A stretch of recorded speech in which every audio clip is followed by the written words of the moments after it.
বাহিরে দেখেন এই একটা লতি মোটামুটি 2 হাত লম্বা হয়েছে। এই দেখেন লতি, প্রত্যেকটা গাছে কিন্তু অসংখ্য লতি।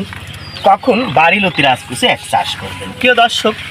বাড়ি লতি রাজকুচি এক চাষ সারা বছর করা যায়, তবে এ সময় যদি আপনি বাড়ি লতি রাজকুচি এক চাষ করেন, ভালো মানের বীজ হলে মোটামুটি 45 দিনের মধ্যেই লতি কম বেশি উৎপাদন করা যায়।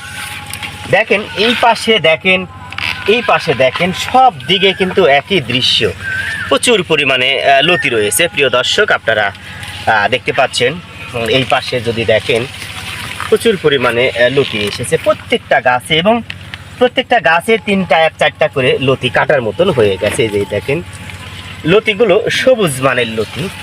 এরকম লতি কোথাও দেখেছেন কিনা আমার জানা নাই প্রিয় দর্শক। দেখেন এই দিকে যদি আপনাদের একটু দেখাই আরও আপনাদের ভালো লাগবে। দেখেন সবটা গাছেই কিন্তু প্রচুর পরিমাণে লতি এসেছে প্রিয় দর্শক।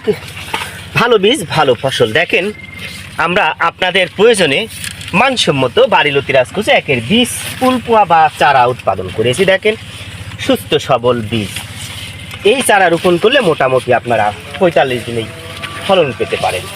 দেখেন সব গাছেই কিন্তু মানসম্মত লতি প্রিয় দর্শক। আপনারা দেখতে পাচ্ছেন এই যে দেখেন সব গাছে শুধু লতি আর লতি, এবং লতিগুলো এত মানসম্মত এবং সবুজ মানের লতি। এই লতির চাহিদা কিন্তু বাজারে ব্যাপক হয়ে থাকে প্রিয় দর্শক। আপনারা দেখেন সব গাছেই কিন্তু পর্যাপ্ত পরিমাণে লতি রয়েছে। এই দেখেন এই পাশে যদি ভালোভাবে দেখেন তাহলে আরও কিন্তু দৃশ্য দেখতে পাবেন।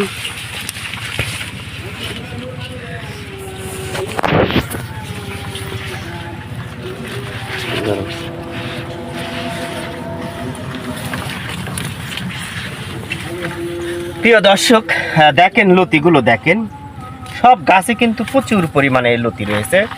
কি বুঝলেন? চাষ করবেন? হ্যাঁ, বাড়ি লতি রাজকুচি এক চাষ ব্যাপক লাভজনক।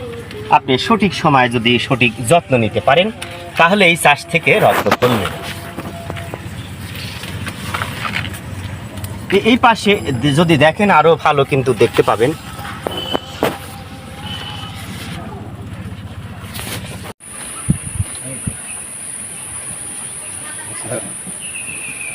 বাড়ি লতি রাজকুচি একের অরিজিনাল বীজ।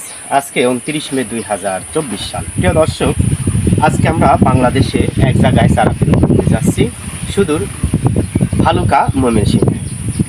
যিনি এই চারাগুলো নিচ্ছেন তার নাম মোহাম্মদ হোসেন আলী।